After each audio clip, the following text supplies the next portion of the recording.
our last guest mentioned character coaches, and Auburn's character coach, Jeremy Napier, is joining us now courtside. Welcome in, Jeremy. How are you? Hey, I'm doing well. Thank you for having me. If people wonder what a character coach does, you do what? Sounds like he's been yelling in the first half. That's exactly right. Yeah, I mean, he sits on the bench normally, but he's over here with us. Is Bruce going to miss you? I don't think he knows I exist.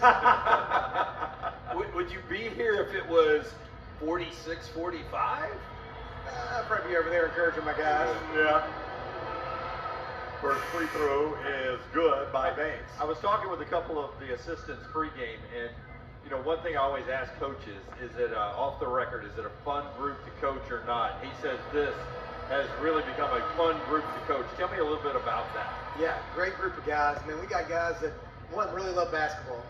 They work hard, they're high character guys, and that's a good combination, right? Which usually equals a lot of success, and that's what we're seeing. So we're seeing this year. Here is Denver Jones, top of the key, and he can't get it to go. Rebound by Cardwell. And now Berman, open look. He drains it.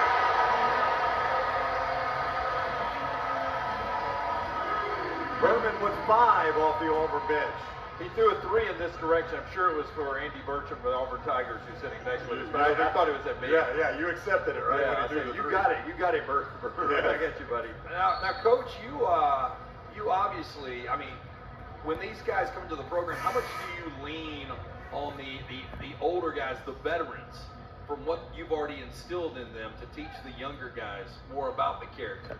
Oh, it's huge. It's huge. We got guys like Dylan Cardwell, Janai Broom, Jalen Williams.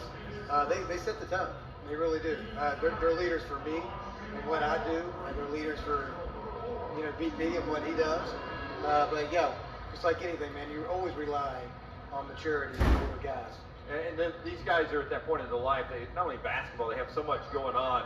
I know Dylan Cardwell and Jalen Harper got their diplomas this past weekend. It's a big time in their life, and you're there to sort of help them through all the decisions and toughness of being 20, 21, 22 years old. That's right.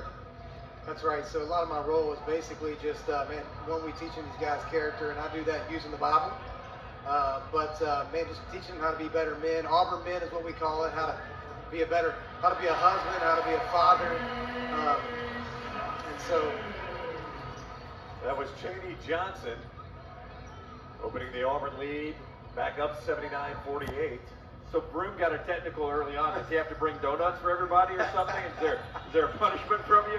I don't know what we're going to make him do yet, man. Maybe all that NIL money, he can take me to lunch. And what do you do when BP gets his technicals? I don't do a thing. Yeah, you let BP let him cook, right? We just let him cook. Yeah. Those are expected. I would imagine you spend more time in front of Steven than you do Bruce. No, that's the truth. Free from Johnson will not fall.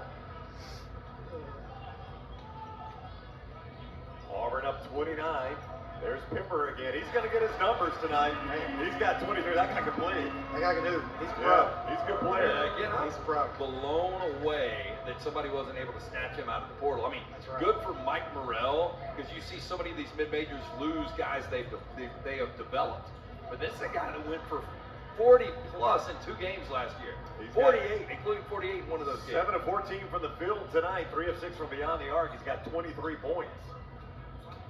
You got a compliment from KD Johnson, and that's saying a lot. Yeah, absolutely. Does KD's motor ever turn off? Is he ever calm? His motor, his mouth never turns off. They're both connected, right? You got to have one of those guys, though, right? He's great. Been really good for us this year. I mean, he changed the energy in this game when he came off the bench. He has the ability to do that, yeah, for sure. Yeah, he was definitely a spark for this Auburn team. That's back when this was a tight game. You weren't with us in the first half. The lead went back and forth.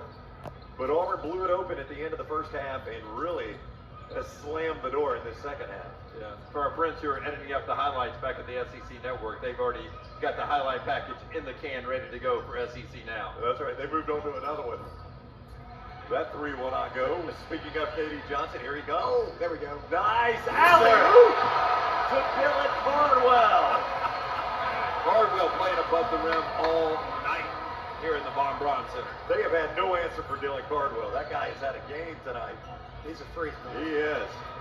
Now, there is an answer of a 3 from Cunningham, Davion Cunningham. But Cardwell, another player coming off the Auburn bench tonight, he's got 6. Those have all been dunks. Sloppy pass, Johnson able to track it down. Mike Morrell wanted a call on the sideline there of out of bounds. He does not get it. Here is Donaldson. And he can't get it to go. All right, we'll let you get back over there and keep everybody settled Okay, down. man. Hey, I appreciate Yeah, it. thank you, Jeremy. Thank you for having me. Auburn Thank Terrier you. God coach bless you Jeremy guys. Napier. Very nice meeting you. God bless you. Nice God talking bless with you. you. He's enjoyed what he has seen of this Auburn team tonight. They're up 81-56 with plays like this. Cardwell got Dunaway out of his seat. Most exercise he's had this week. Auburn 81, UNC Asheville 56.